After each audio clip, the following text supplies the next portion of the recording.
আসসালামু আলাইকুম friends, welcome to my channel Sharmin kitchen. এখন চলছে আমের সিজন, আর এই সময় আমের আচার কে না বানায়। আচার জিনিসটা বরাবরই সকলের পছন্দের। আমের আচার আমরা বিভিন্ন ধরনের করে থাকি আর সারা বছর সংরক্ষণ করে থাকি। তবে আমের আচার যদি হয় রান্না করার ও রোদে দেওয়ার ঝামেলা ছাড়া, তাহলে কেমন হয়? তো চলুন দেখে নেওয়া যাক। কিছু আম গাছ থেকে পেড়ে নিয়েছি আচার বানানোর জন্য। এবার আমাদের গাছে খুব আম হয়েছে।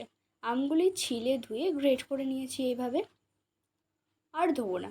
এখন 1 চামচ নুন দিয়ে মেখে নিয়ে ঢাকা দিয়ে 15 মিনিট রেখে দেবো।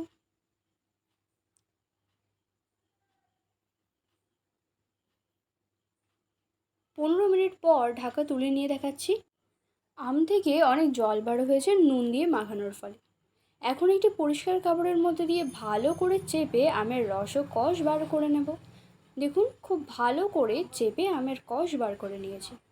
এখন এর মধ্যে দিয়ে দিচ্ছি সরিষা বাটা, 1 টিস্পুন লবণ, 1/2 টিস্পুন হলুদ গুঁড়ো, 1/2 টিস্পুন লঙ্কা গুঁড়ো, 1 টিস্পুন পাঁচফোড়ন, 1/2 টিস্পুন জিরার গুঁড়ো, 1/2 টিস্পুন ধনিয়ার গুঁড়ো ও 1/2 টিস্পুন আদা রসুন পেস্ট দিয়ে ভালো করে মিশিয়ে নেব।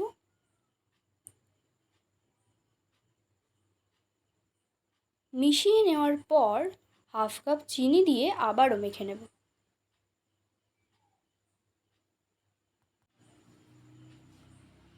এখনই কত লোভনীয় লাগছে না দেখতে? মেখে নেওয়া কমপ্লিট। এখন কড়াইয়ে 200 গ্রাম সরিষার তেল দিচ্ছি। তেলটা বাড়িয়ে কমিয়ে দিতে পারেন, সেটা কোনো ব্যাপার না। তেলের মধ্যে দিয়ে দিচ্ছি 2 থেকে 3টি শুকনো লঙ্কা ও 4-5টি কাঁচা লঙ্কা, আর দিচ্ছি 3-4টে রসুনের কোয়া, একটু হালকা থেতলি ও 1 টিস্পুন পাঁচফোড়ন, আর দিচ্ছি 1/2 টিস্পুন লঙ্কা গুঁড়ো, 1/2 টিস্পুন হলুদ গুঁড়ো। এই সবগুলো দিয়ে তেলটা গরম করে নেব। মশলাগুলো ফোড়ন দেওয়া হয়ে যাবে, তেলের কাঁচা গন্ধ ভাবটাও থাকবে না। দেখুন, তেলের কালারটা চেঞ্জ হয়ে গেছে, ফোড়ন দেওয়া কমপ্লিট। এখন এই গরম তেল গ্যাস থেকে নামিয়ে নিয়েছি, সরাসরি আম মাখার মধ্যে দিয়ে দেবো। কি দারুণ লাগছে না দেখতে? এত সহজে এত মজার আচার বানানোর পর অর্ধেক ফুরিয়ে গেছে। এত যে মজার, সত্যি না বানালে বিশ্বাস হবে না।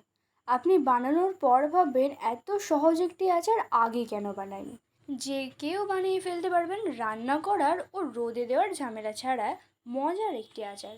তবে আচারটা সংরক্ষণ করে রাখতে চাইলে অবশ্যই কাঁচের জারে রাখতে হবে, আর জারের মধ্যে একটু অয়েল লাগিয়ে নিতে হবে।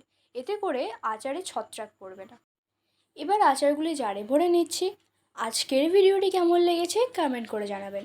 ভিডিওটি ভালো লাগলে লাইক শেয়ার করে দেবেন, আর আমার চ্যানেলের নতুন সদস্য হয়ে থাকলে চ্যানেলটি সাবস্ক্রাইব করে পাশে থাকার অনুরোধ রইল। Thanks for watching.